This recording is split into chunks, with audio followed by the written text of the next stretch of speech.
Some people talk about surviving, but there's a kind of survival that feels worse than death. My name is Elias Rien. I'm 92 years old.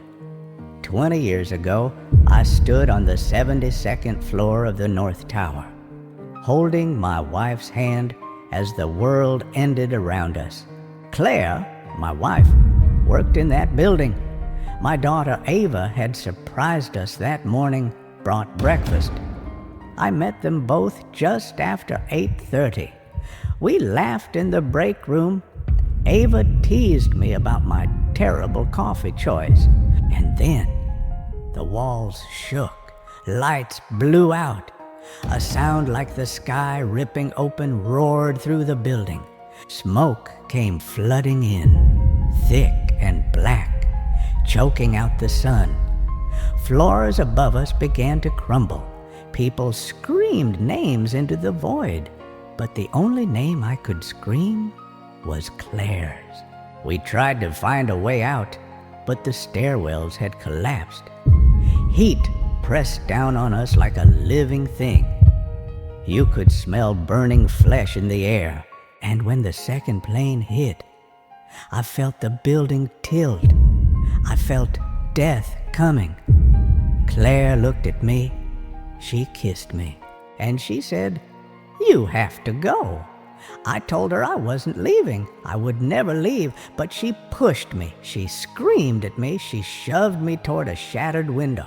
I still hear her voice. "Go, Elias." There was no other choice.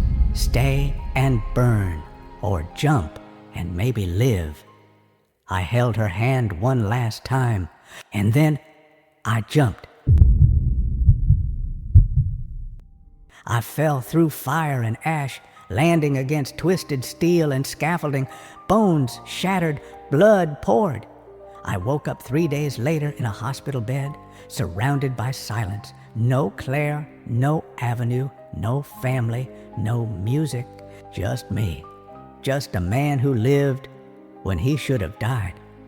After that day, I gave up everything.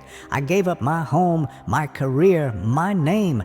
I wandered the streets. I slept under bridges, played my violin for strangers, and tried to forget the sound of her saying go. But music is memory. And tonight, I'm not playing to win. I'm not playing for applause. I'm playing for Claire. I'm playing for Ava. I'm playing for every voice that was silenced that day.